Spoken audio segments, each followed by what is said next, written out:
안녕하세요. 법률사무소 이채의 이은신 변호사입니다. 반갑습니다. 학교 성희롱 성폭력 사건을 신고했을 때 학교나 교육청에서 피해자 조사에 출석하라고 연락이 오는 경우가 있습니다. 이때 피해자 조사에 출석하는 게 좋을지, 피해자 조사 출석 전에는 어떤 준비가 필요한지 대해서 여러 가지 고민이 많으실 것 같아요. 제가 서울특별시 교육청에서 근무했던 경험을 살려서 전 교육청 변호사가 알려주는 학교 성폭력 2 동영상에서 교육청에서 피해자 조사에 출석하라고 연락을 받았을 때 어떻게 하면 좋을지에 관해서 알려드리겠습니다. 학교 성폭력이 발생했을 때는 대상별로 처리 절차와 주관위원회가 달라지게 됩니다. 학생이 학생에게 성폭력 가해를 가한 경우에는 학교폭력 사건이 되기 때문에 학교폭력대책심의위원회가 개최되고요. 교직원이 학생이나 교직원에게 성폭력 가해를 가한 경우에는 성희롱 성폭력 사건이 되기 때문에 성고충심의위원회가 개최됩니다. 저는 교직원이 행위자인 사건, 성고충심의위원회가 개최되어야 하는 사건에 대해서 중심으로 말씀드리겠습니다. 여성가족부에서 발간한 2024년 성희롱 성폭력 예방지침 표준안에 따르면 성희롱 성폭력 사건 조사를 하기 위해서는 피해자가 조사 신청을 해야 됩니다. 성희롱 성폭력 예방지침 표준안에서는 성희롱 성폭력 조사 신청서를 제출하도록 되어 있는데 학교에서는 성희롱 성폭력 신고서를 작성하면 조사 신청을 한 것으로 가름하고 있습니다.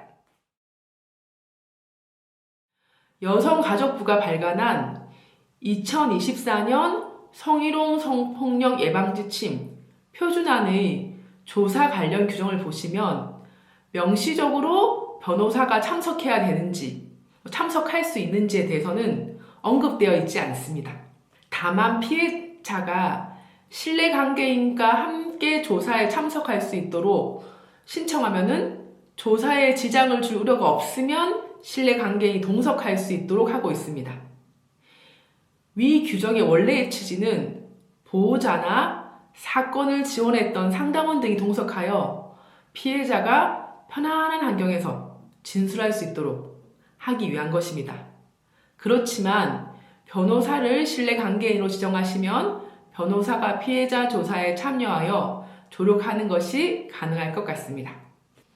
다만 학교 성폭력의 처리 절차는 각 학교나 시도교육청에 따라서 세부 규정이 다르기 때문에 사전에 교육청에 문의해 보시는 것이 좋습니다.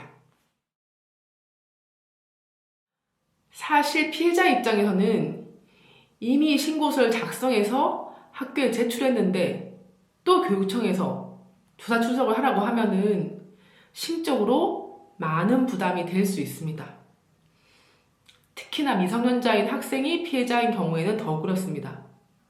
그래서 보호자분들이 이미 신고서를 작성했는데 그걸로 대신하면 안 되냐? 피해자인 자녀분이 아니라 부모인 내가 가서 대신 진술하면 안 되냐? 라고 문의하시는 분들이 있습니다. 결론적으로 말씀드리면 성폭력 당시 피해 상황을 정확하게 파악하기 위해서는 피해자인 학생이 직접 진술해야 하고 교육청에서 피해자 조사 출석을 하라고 할 경우에는 참석해서 진술하는 것이 피해를 입증하는 데 훨씬 유리합니다. 성희롱 성폭력 사건의 경우에는 목격자 등의 다른 증거가 없는 경우가 많아서 피해자의 진술이 중요한 증거가 되고 피해자의 진술을 신뢰할 수 있는지 여부를 치열하게 다투게 됩니다. 최악의 경우에는 피해자는 조사에 응하지 않아서 피해자 진술이 없는 상태에서 상대방인 행위자가 유능한 변호사를 선임해서 여러 가지 증거를 제시하는 경우에는 증거 불충분으로 성희롱 성폭력이 인정되지 않을 수도 있습니다. 따라서 심적 부담이 크시겠지만 피해자 조사에 출석하여 적극적으로 진술하시는 것이 훨씬 유리합니다. 그리고 피해자 조사에 출석하기 전에 피해를 당한 시각, 장소, 주변 상황, 목격자, 구체적인 피해 행위의 내용, 횟수나 이동 동선, 행위자와 나눈 통화, 문자, 카카오톡 내역 등을 정리해가지고 피해 상황을 어떻게 진술하면 좋을지에 대해서 사전에 마음의 준비를 한번 하고 오시면은 훨씬 더 편하게 진술하실 수 있습니다. 수사기관에서는 피해자가 얼마나 피해 상황을 상세하게 진술하고 말을 바꾸지 않고 일관되게 진술하고 여러 진술들 사이에 상호 모순이 없는지를 따져가지고 피해자 진술을 신뢰할 수 있는지를 판단하고 있습니다. 교육청 피해자 조사에 출석하기 전에 변호사의 조력이 필요하다라고 생각되시면 언제라도 공동법률사무소 입체에 상담해 주시기 바랍니다. 다음번에는 학교 성폭력 사건 처리 절차에서 조사 단계에 대해서 좀 더 상세히 알아보는 시간을 갖겠습니다. 다음에 또 만나요. 감사합니다.